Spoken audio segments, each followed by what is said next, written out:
Последниот случај на врсничко насилство што се случи во аеродром повторно ја отвара темата за насилство меѓу малолетници.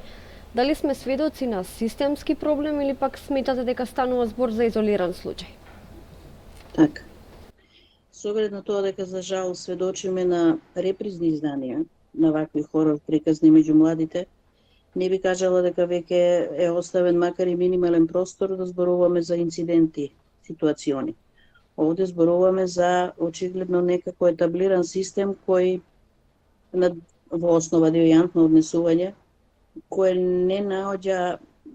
никој не наоѓа за сходно за сега да го земе за сериозно и да го постави на ниво на проблем кој бара разрешување. Затоа што ако нештата се повторуваат, последниот случај пак толку е ужасен да е тешко и да се гледа, да се разбере уште помалку ако се земе во предвид дека се работи за деца, тоа се деца, малолетници кои би требало да имаат сосема поинакви погледи на живот, дружба, нели, нешто што ќе подразбере земање во одбрана, не снимање и аплаудирање ако некој некого злоставува, тогаш апсолутно се работи за длабоко вкоренети системски грешки на кои ќе да почне да се работи, затоа што станува предоцна.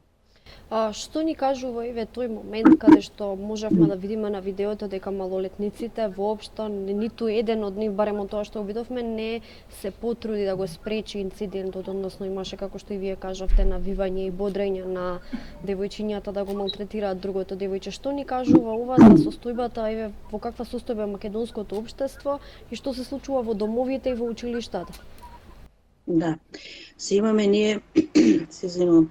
имаме длабоко вкоренети проблеми, најмалку на тие два фронта кои току што ги споменавте. Значи, семејството кое треба да биде некое гнездо во кое емпатијата се билда, се негува, се нуди како поглед на свет и единствено исправно решение, единствен модус на однесување, заради кое децата ќе бидат, она што секогаш го викам, добри луѓе и утре.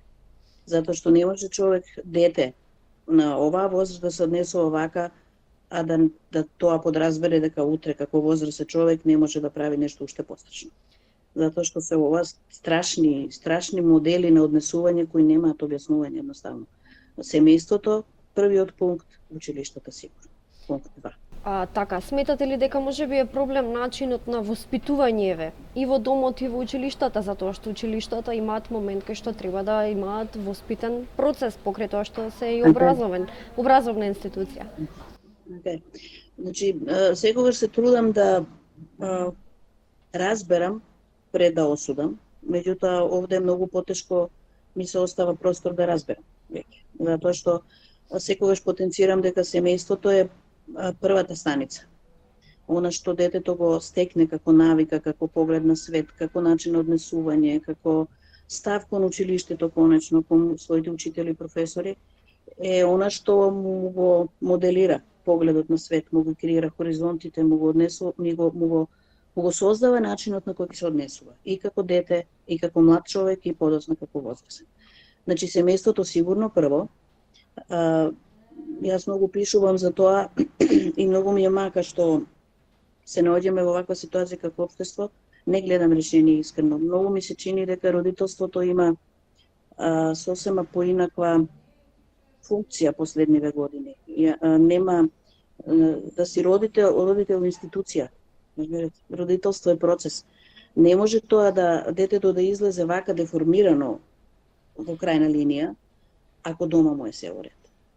Едноставно не може. Изгубено е од вид, од различни причини. Сега дали се нема време за него. Се обидувам да кажам, добро, сите трчаме, нели? Заради тие деца конечно трчаме. Ама ако така трчајки за нив, ги изгубиме нив, тога што сме направиле? Мора родителството да се врати како по најглавна улога, затоа што ова веќе станува хорор.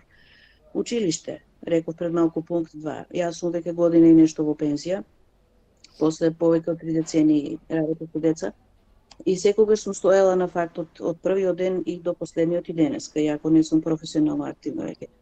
Јас можам да го научам лекција. Нели?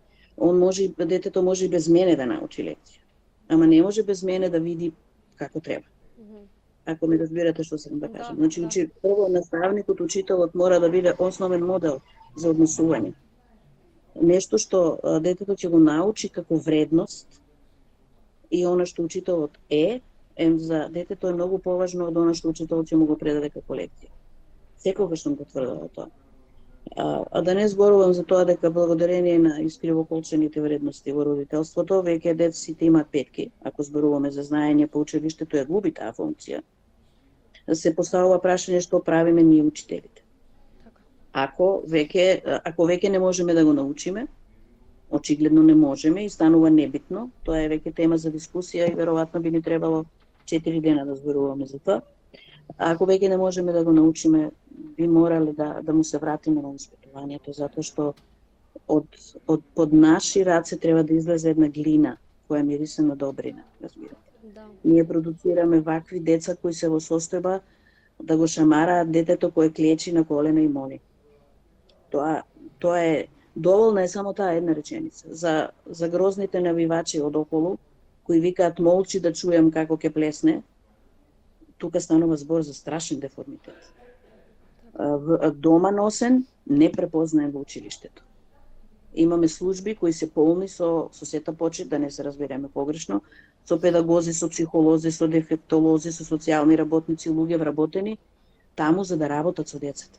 Службите ни се оптеретени со административни работи, со пратени списоци лево-десно, и децата не го доживуваат тој канцелариски простор во кој службата работи, како простор каде што ќе дојде ќе каже мене некој ме малтретира, мене ми треба помош. Тие деца кутри се оставени сами на себе. А и на насилниците им треба помош, верувате? И на нив им треба помош. Не се случајно така деформирани. Значи, многу опфатна работа, многу сериозно треба да се земе ова за разгледување. А сега тоа дали гледам, сите сме се запалили и нормално, затоа што е ова грозно за гледање. Родителите да се казнат, децата да се казнат, значи, како велат, примерот лекува подобе од последицата после. Да. Покажи како треба. Во кој амбиент живеат нашите деца? Што гледаат? Каква исправност гледаат? Така. Генерално зборам, за сите сфери. Така. Што е тоа што го гледаат, па да кажат, чека бе, јас ова не треба, јас вака да го правам. Тоа го гледа на, можеби некој некого не шамара на таков начин, ама му прави нешто друго. Не му дава вработување, го малтретира на работа. Така. Тоа се модели кои детето го живее. Да, тоа е некако зачаран круг, ако може така да се каже, кој што Точно постојано се врти и некако еве, барем ја таков впечаток имам дека доколку едно дете е жртва на булинг, без разлика дали станува збор во училиште или надвор од училиште, не сите деца имаат храброст да отидат и да го пријават тоа, токму од моментот кој што вие го кажавте дека се службите преоптеретени со други административни работи и не можат да им се посветат. Но сметате ли дека можеби не пријавуваат затоа што чувствуваат дополнителен страв и срам да не бидат осудени? И тоа има, сигурно. Затоа што баш во снимката од вчера и после, веќе кога приказката добива разврска, од коментарите што читам и вклучено МВР и викани на распит и родителите и децата, меѓу другото се пројде една информација во која се вели дека едно од децата, не знам, од насилниците, малтретирајќи го детето, корнејќи го за коса, му вели само ако кажеш некому, па ќе ти се повтори истото. Значи стравот е многу силен механизам.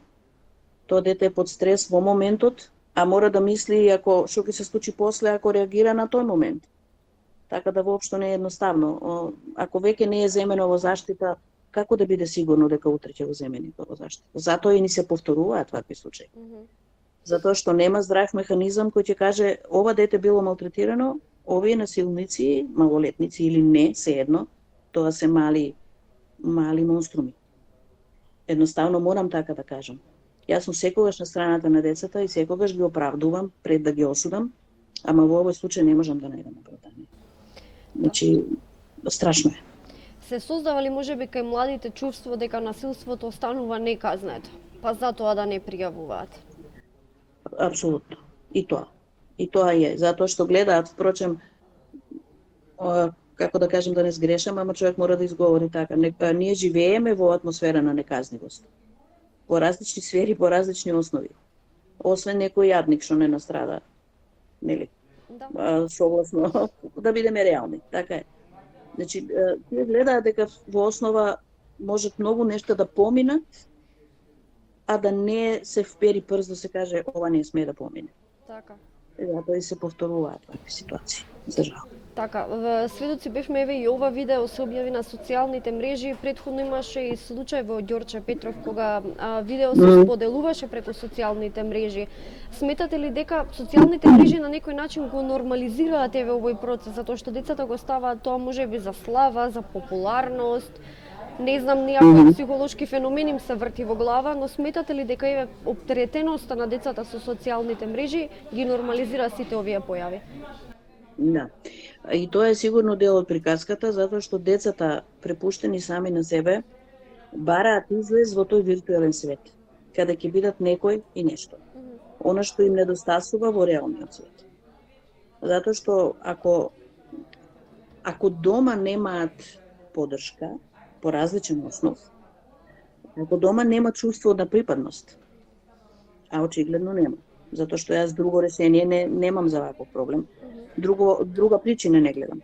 Тогаш социјалните мрежи се многу приемчиви за деца кои сакаат да се покажат.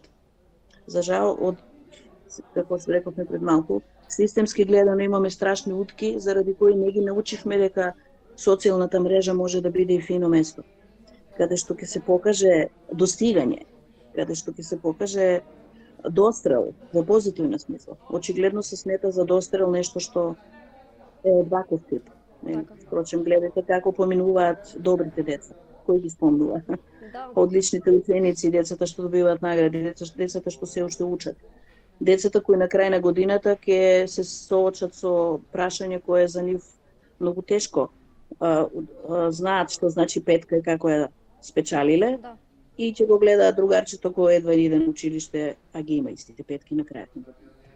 Значи, многу е тешко да му понудиш модел на исправност и да му кажеш покажи нешто добро на тие социјални мрежи, наместо да го покажуваш лошото. За жал, социјалните мрежи станаа полигон за надпревар кој ќе стане погрозен, кој ќе направи, кој ќе погледнете ги, впрочем, профилите на возрастните, да речем, на што се сведоа, на што личат коментарите.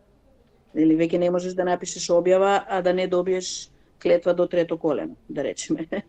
Ако имаш неистомисленик од другата страна. Знаете, јас и вие не мора да се служуваме. Така, но треба да се почитуваме, да. Сигурно, тоа не значи дека имате основ да ме навредувате мене или јас вас, затоа што не се служуваме. А децата, ако тоа го гледаат секој ден и тоа на прилично вака слободен, вулгарен вординг, тогаш зошто да не, нели? Да. Едноставно во мозоците на младите луѓе не се покажува, го нема прашањето зошто. Го има зошто не. Така. И тоа е многу страшно. Често се зборува за жртвите, но што покажува еве според вас праксата, кои се причините поради кои едно дете 12-14 години станува насилник? Да, значи, како што кажав пред малку, тоа мора да биде прво секој индивидуален посебен случај. Мора да се зема за посебно, не е како под индиго, не се сите исти. Финалното однесување може би е исто. Се сетиме само на Кецмановиќ, детето во Белград. Значи, дете кое ги има сите петки, детето кое се знае, детето од семејство вакво онако. Ете што се случи. Значи, има многу ситуации кои бараат длабинска анализа зошто нештата се случуваат како така. А првата институција, што да речам, која што тоа може да го види е родителот. Да, токму тоа и наредното прашање последно ми беше за случајот кој што се случи во Србија пред само неколку години. Некако добивам впечаток, еве ова е моје мислење, дека институциите и образовниот систем недоволно реагираат, па тука сама на себе си го поставувам прашањето, треба ли да чекаме да ни се случи рибникар во Македонија за да преземеме некои порадикални чекори и да ги спречиме децата да се напаѓаат меѓу себе?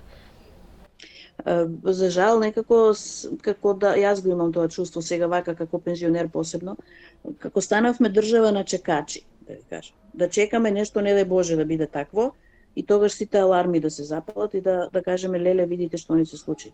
Ние само не гледаме дека сите овие инциденти, условно да ги земам, поединечни случаи се мали од рибникар. Само е работата кога ќе пукне големиот. Ако нешто не се направи како што треба. Затоа што веќе нема супирачка. Ова последнава снимка, значи тоа е руља деца 20-тина, 30-тина, колку има тука. За меѓу тие толкави деца нема толкава бројка. Немаше едно да го земе во заштита, застане да каже чекајте. Значи овде веќе зборуваме за масовен процес на разбирање на меѓусебното однесување на младите со газење, со омаловажување, со малтретирање и посебно нели вишна на шлагот да го тоа објавиме ако може да се види, да се знае што сме направили. Така. Елизабета, многу ви благодарам.